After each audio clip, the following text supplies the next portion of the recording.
Good morning. This is Jason Dean coming live at you again for another Film Fanatic show. Hope everyone's doing good. Thanks again to the fine folks who chime in every day and leave some comments. I really enjoy the feedback. I love, again, that there's other folks out there that share the same weird interest in movies that I love. And so, very, very cool. So, yeah, I did a huge show yesterday on my favorite boutique label, Mondo Macabra. They are the greatest label out there, and I think that's saying a lot because there's so many you know labels, these small little labels or independent labels that are distributing, bringing back all of these super underground films from the 60s, 70s, 80s, and it's if you're a collector and a lover of perverted cinema, it's the greatest time to be alive. Really. I mean, if you want to buy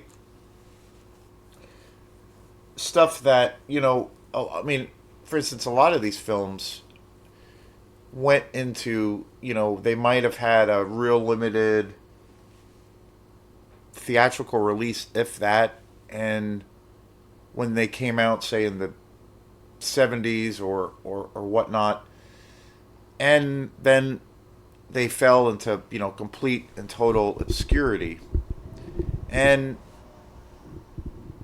the fact that so many of these labels, and in particular Mondo Cabra, where they're bringing these a lot of these movies back from the dead. I mean, they're resurrecting these films that maybe a small percentage of the population saw at that time, bringing them back, and now they can find this new audience. It's wild. It's really wild. And I've seen over the years, in some of with some of these Blu-rays that have been reissued of all of these old classics, where a lot of the directors and filmmakers have said that they had no idea that there was anybody out there that loved these movies.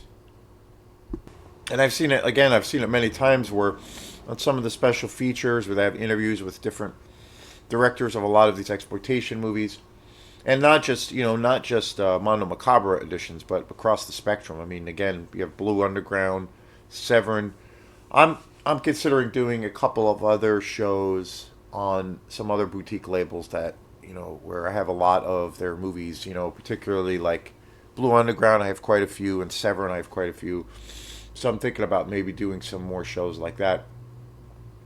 But anyway, over the years, I've seen with a lot of the special features components for a lot of these movies, a lot of these directors that have worked in a lot of these movies and actors and what have you have always said that they've been like amazed that there's any audience that there's people out there interested in these movies, and how it's gotten this like second life. They and I think to a degree for some of these films, that especially the really obscure ones,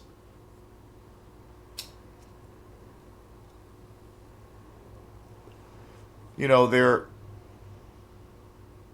maybe the filmmakers and what have you are able to make a little bit of money, in this day and age, in the 2024, 2025, on a movie that they made 30, 40 years ago, if they're still alive and what have you, and there's like this newfound love and interest, and that's back in the days of VHS and all of those things, people still collected things. I mean, when people, the idea of collecting media, physical media, that's not really anything new. I mean, people have always been, that's one of our things as the human animals. We like to collect and hold on to things. So I think as far as records or cassettes or collectible posters. I mean, that's a thing. Comic books, especially, that's a thing that people have always been attracted to forever. And but I think now when it comes to films, if you're a collector, it's pretty unbelievable what is available, and the prices. It's incredible.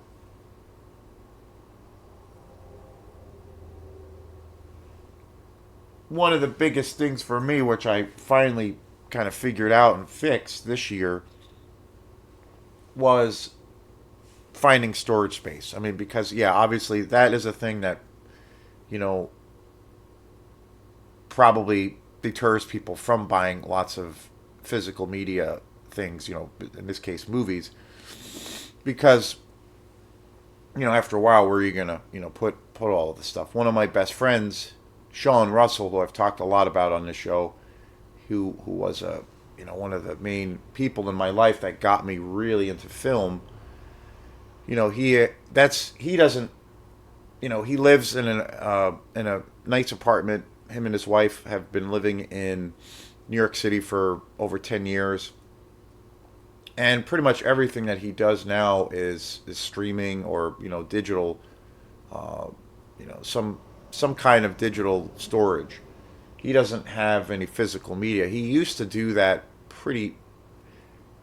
He always had a pretty big collection of movies, and he was very much of that mindset. But he kind of switched the way he, collects or accesses media differently because of, the housing situation, like just not having the space to house, 1,000 movies or 1,000 records or 1,000 CDs. So that that's understandable. I mean, that was out of necessity. So there's that's a factor too. And I know for me, where with my collection, like I've been buying movies for a very very long time, and in the last 5 to 7 years, I really dove into buying Blu-rays, and in the last 3 or 4 years, I really started buying more movies than I did before. Became more of a collector. I definitely ran out of space.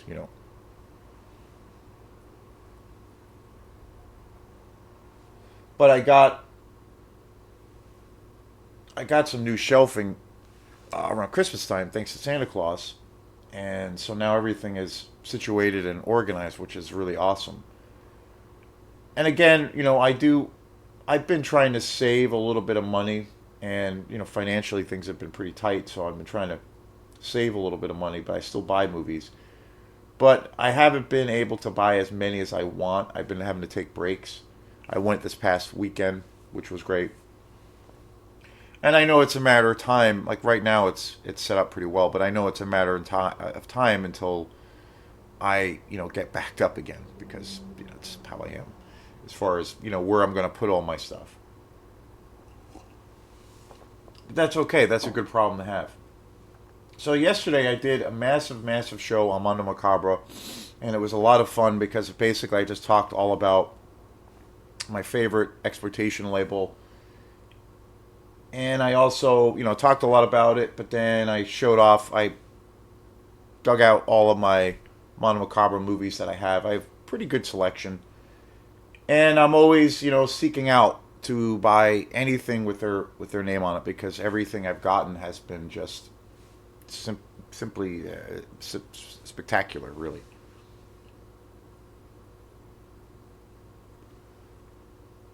And it was a pretty long show, but I think it came out pretty good. Again, it's always for me. It's always about bringing light. At the end of the day, I cover all kinds of things on this channel, and other all kinds of movies. But at the end of the day, it's really about maybe bringing light to a movie that is super super obscure, that maybe nobody really talks about, that I don't hear about. One movie I talked about the other day that I did a show on, Kill List, which is such an awesome, amazing horror film that came out quite a few years ago that I never hear really ever talked about. So that's kind of an example of, like, I guess if there's like a mission statement for what I do with this channel, that would be it. Just bringing to the table movies that I feel are really awesome, and I find that nobody talks about them, or if they do, they don't talk about them enough, just because I think they are that good or that awesome. So And it was funny. Yesterday, I was going through my movies. I was gathering, for the show. I was gathering my Mono Macabre titles and getting it ready. Did the show, and then I was, getting ready for work later on in the day, and I just happened to look over at my movie shelf, and I was like, oh wait, there's another Mono Macabre, and I was like, oh shit, I didn't talk about this movie. I can't even remember if I did a show. I think I have done a show on this. I know I definitely did a show on this movie on Facebook when I was doing all my Facebook live videos back a couple of years ago, when that was kind of the start of me doing video content. And I know I did a show on it then, but I don't know if I did a show on this channel. But either way, it doesn't really matter because this movie is just amazing. And I watched it again last night, and man, what a fucking trippy movie. The Laughing Woman. Such an awesome movie. I've seen this movie. I bought this again, like virtually all my Mono Macabre titles. I bought this totally cold. I just saw it in the store one day, and I was like, this looks amazing. This looks totally up my alley. It was really cheap. It's Mondo Macabre. I'm going to buy it, and I did. And I've seen this movie a bunch of times, and I just really love this movie. Super trippy. It's a super. I'm a big fan of like psychosexual movies that really kind of explore, um, the horrific nature of, well, sex. Like sex, and the idea of domination, or or if a person is a submissive person or a dominant person, those characteristics, what that entails, the idea of even a fetish lifestyle, for instance, which is, I think, a pretty deep dive into, well, sexual exploration. But it's also, I look at that world or that space. If a person puts themselves in that space, it's I think it's therapeutic, but I also think it's a cathartic psychodrama, because I think, love and death and sex and all of those things they're so primal, and those instincts are so wired into our lizard brains.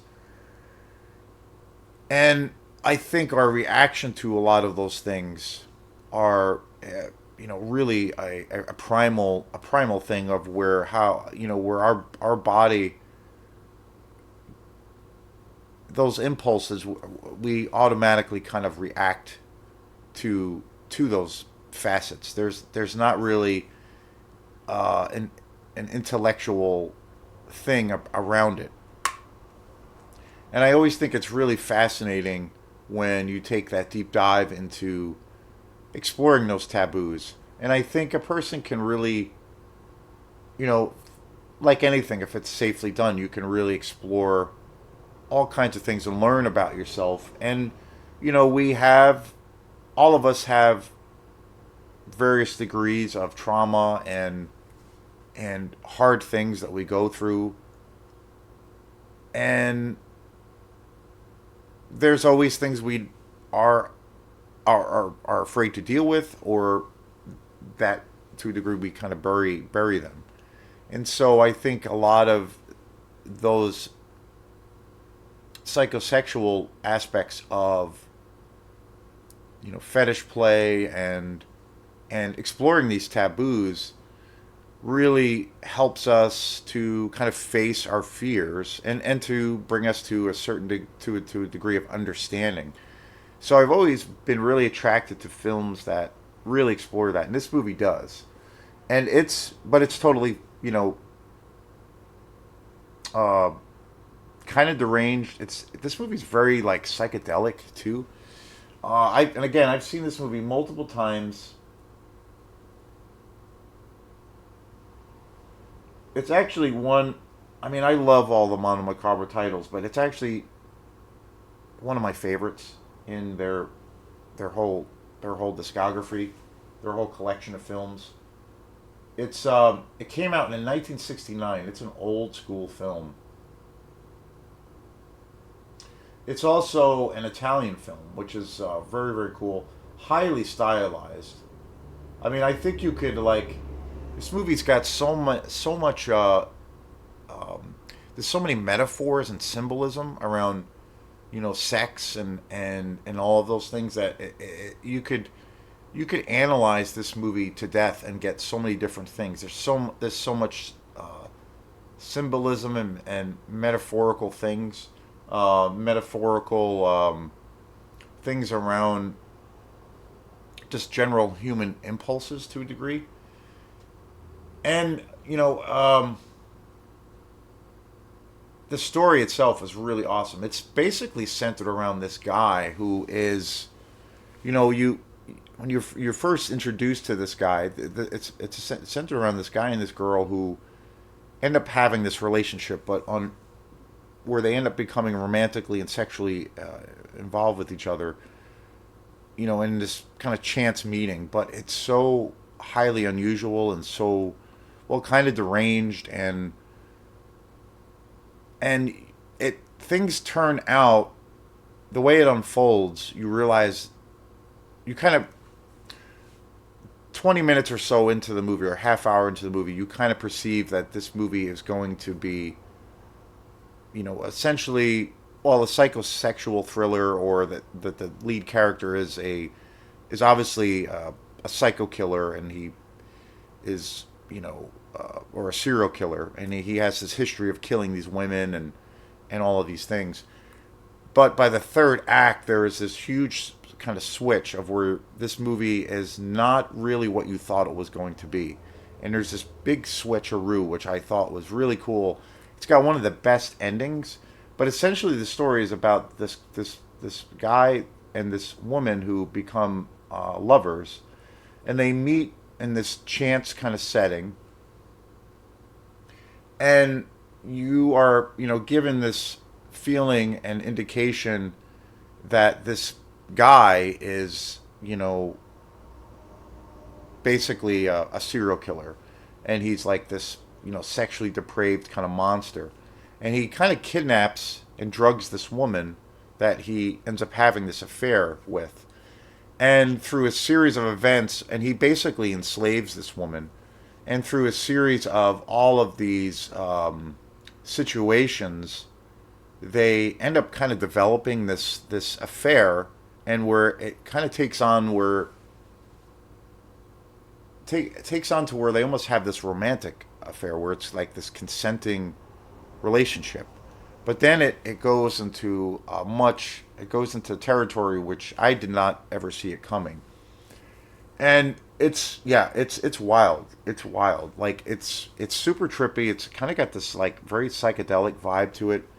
Really great music, beautiful cinematography, and like pretty much everything in the catalog of Mondo Macabre. It's kind of crazy, and it's kind of fucked up. And it's got this ending that is so satisfying and just really surprising, and I did not see it coming.